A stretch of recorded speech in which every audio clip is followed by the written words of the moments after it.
Hello, lovelies. We're gonna check out the weekly reset for this week, for the week of. Which week is it?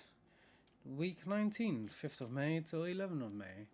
So, let's check out what the Warframe 99 has. Let's see. So, for Warframe 1999, it's Kai's birthday. Hell yeah. I need to get more. I need to talk more with her to get her up. Kill 100 Tech Rod abilities, just go into a Tech Rod survival mission, and should be done within a little bit. KUVA or Arcane Enhancement. I'm probably gonna go for the Arcane Enhancement, but go for whatever you need. Kill 250 Tech Rod, might take a little bit of a while, but it's also Tech Rod survival. Eleanor, Spectres and Campaigns, gain plus 250% damage. This is going to be good if you're running Caliban or Necros in here.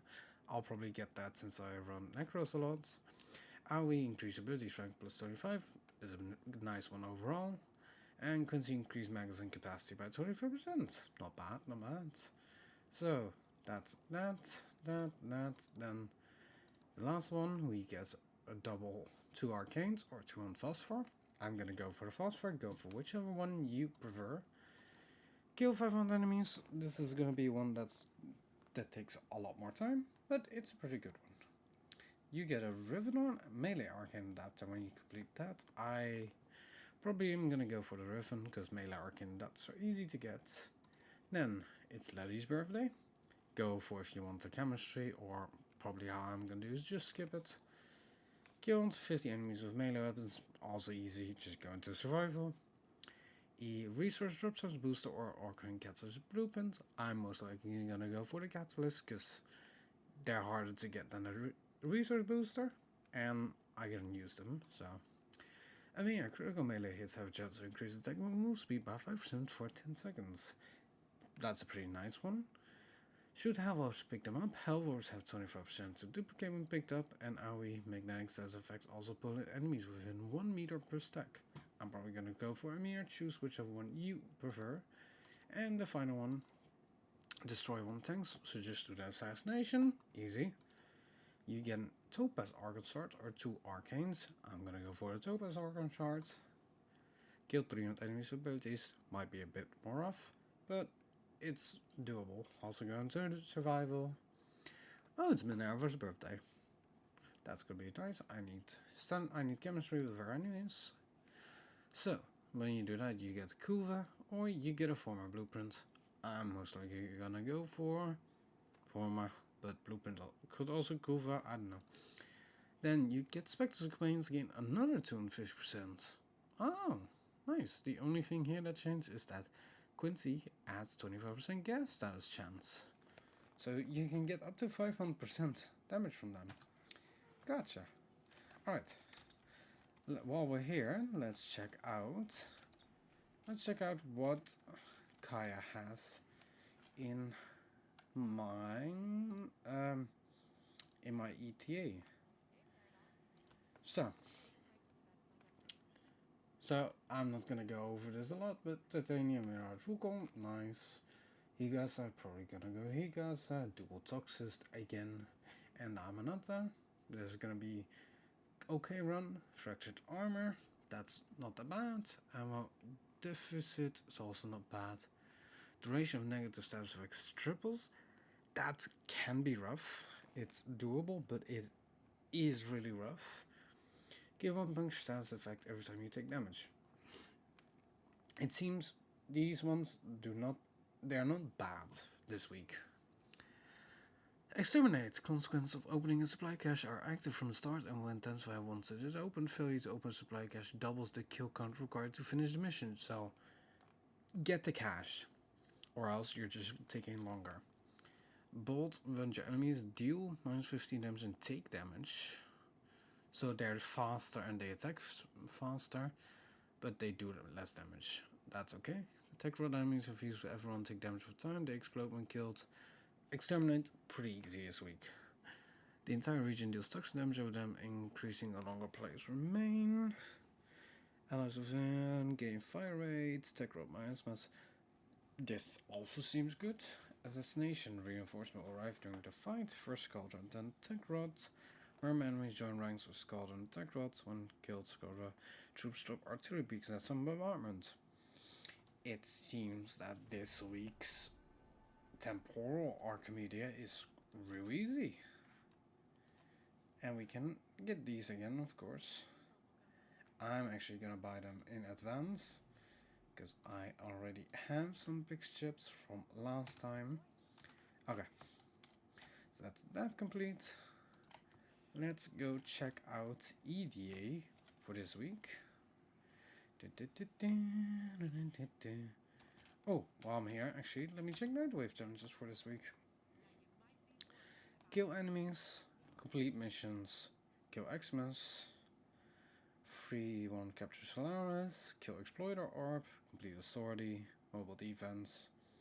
This week is a really easy one for that. Don't forget that May, what was it, May? Which one was it? 31st, 23rd of May?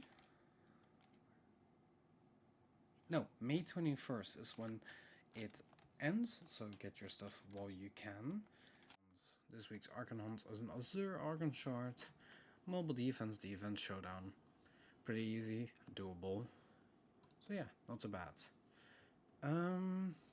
Let's see, where is demos? There we go. The Sanctum. And let's check out EDA. So this week is going to be a pretty slow and easy week. It's only going to be the weekly resets and nothing real different per se. Where is it? Necroloid. Okay, let's check. So in ours, Harrow Banshee, not bad. Boltor Reconvex Queller, not bad too. Thesis, Gram. Okay, max energy reduced by 70% and energy exhaustion. That's quite an annoying one. Gear cannot be used, that's fine. Shield recharge delay increased 500%. Oh, so it seems Deep Archimedea is more annoying this week. Still gonna unlock it. Exterminate. Vicious Rip into mission causes the enemy level to go up by 1 every 10 seconds. That's okay. Enemy health slowly regenerates. That sucks. Rupturing fragments replace shuffling fragments. Mirror defense again. Security system requires twice as many phosphine glyphs. Rogue Covenants equipped that do LSFN. Okay, so that seems like the normal debuffs. Disruption, enemies can target and destroy conduits. That sucks. Okay, so it doesn't seem like it's too bad this week. But just the modifiers are a bit rough. What does Teshin have for this week? I know he had an onboard former last week. He just has 50. He has 50 KUVA. 50,000 KUVA this week. That is not too bad. We only have the circuit really left. What is the circuit looking like for this week for the Incarnons? So, normal circuit, Mesa, Chroma, Atlas. If any of these, I would suggest going for Chroma, because Chroma is the most annoying one out of these to get. But you can also go for Mesa if you need Mesa. I know that Mesa is also quite annoying to get due to the Mutalist Allet V I think you need for it. Correct me if I'm wrong, I don't remember exactly. And Atlas is also not the most annoying, but yeah. Choose whichever one you like and whichever one you need. I'm just saying Chroma might be one of the hardest ones to get. And the Steel Puff Circuit. We have the Ackenbrunt Incarnon Genesis, Soma Incarnon Genesis, Vasta, NAMI Solo, and the Burston. Incarnon Genesis. If you go for any of these, I would recommend the Burston and the NAMI Solo. These are two of my most used weapons for it.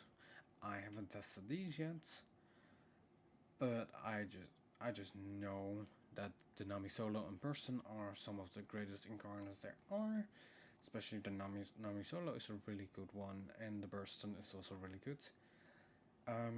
The Vasto Incarnon is also a really good one. Soma is also not too bad, and the Ackenbrunt Incarnon I haven't really tested. Let's check. So it's which takes a common heavy attack to activate Incarnon form sent forth from Spectral as during Arion slide attacks. Okay, increase base damage with armor. Okay, on shield break, +3 on simple count while blocking. Range, combo time passes, heavy attack, wind up speed, and then 50% chance for primary and secondary weapons instantly reload. It seems like an interesting one. I don't think I'd probably use it. And somewhere in Incarnon, gain increased damage and multi shot while slowing fire rate. Punch through +100 overshields. That's interesting. Weapon recall, increased accuracy and reload speed. Okay. Increase base damage by +6. Stacks up to 2 times. +40% direct damage per status time or increased base critical multiplier. Not bad, not bad. Rapidly empty full magazine. So you're basically just like, what is it? McCree or however you call him again from Overwatch. Increased base damage by 6/6 with no primary, increased base damage and magazine. On equip from primary, increased base critical chance by +30%, increased base critical damage. So, the Vasto Incarnon is a really interesting one because it will require you to, for sec 1, swap from primary to just instantly do it. I do have it. Increased base magazine capacity, -50% weapon recall, and +20% magazine reloaded. Okay. Increased base critical chance by 10%, 6% on headshot, +100% ammo efficiency. Yeah, okay. Choose whatever you want to go for. I have most of these already, so I would probably choose this. And that's it. Oh, nice. The model options booster. And if I'm correct, that is actually everything for this week. I don't think we have anything else. We have Teshin, Archimedea, Yonta, I already did. Yeah. So I think that's everything for now. So yeah, it's gonna be a pretty gone week for Warframe this week, because we're in the middle of waiting for PAX East and the DevStream 188 and TennoCon soon. So yeah, we're getting closer to actually getting a lot of interesting things. They recently also released a trailer for what seems to almost be 100% your Rally Prime. So yeah, go get your weekly things. EDA, ETA, Archon Hunt, Nether Cells, and Steel Boss Circuit. So yeah, I hope you enjoy. I'll be streaming some Warframe Friday. No, I'll be streaming some Warframe Tuesday of Thursday, and probably one of the other days this week. Check my Twitter at DonSoloVT or check my Twitch on DonSoloVT to check it out more. Alright, I thank you for watching, and I hope you'll have a great week. So, bye bye.